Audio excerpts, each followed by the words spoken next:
Welcome to a Healing Peace podcast. My name is Kimir Baker.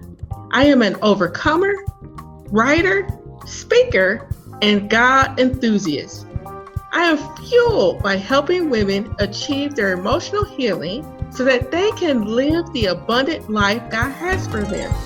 In this podcast series, we provide faith-based inspiration to mend from emotional hurt, along with tools and tips for emotional wellness. In your journey, as you apply these tools and tips, you will begin to live the transformed life that you always desired. In fact, you will possess a new you. Glad to have you back. Once again, this is our little special episode where we are discussing the 4 principles to emotional wellness. What I will discuss today involves our 3rd principle. Before I delve into this topic, I know the last time I requested that you guys pray so that we could have our interactive workshops.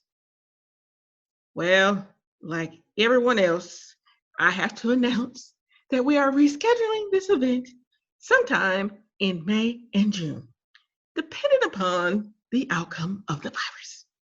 Yes, that darn virus. I cannot believe what has happened in 1 week. The amount of devastation this virus has caused already. One of the outcomes of this virus is social distance. I must admit that when I do leave my house, I feel like I'm aspiring something during the unthinkable. Dum, dum, dum, dum. Anyways, there is so much more that I can discuss about this. But I'm not going to do it. Why? I don't want to add to the many voices and reports that you have already heard. Instead, I want to leave you with some good old-fashioned love and encouragement. Yes, we definitely need it during this time.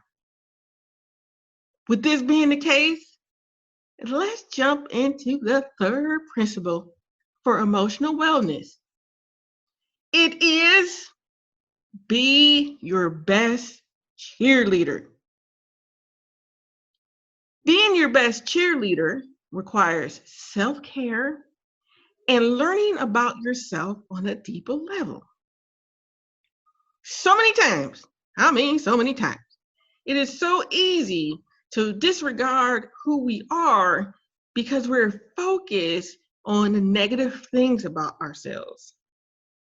In fact, you may be a little fearful to take a hard look because for the most of us, what we know about ourselves is actually fueled by others' perceptions of us. And you know what, ladies? What other people think is not always accurate of the true you. We're not perfect all the time, especially from a behavioral standpoint. We have our moments. Despite this truth, being your best cheerleader requires you to discover the good qualities about yourself. When you realize that you are beautiful, wonderful, and fearfully made, you then make choices to treat yourself in that manner. You embrace these good qualities while not allowing others to tell you differently.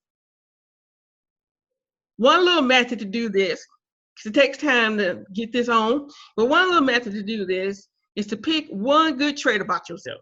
One thing that you know is the truth.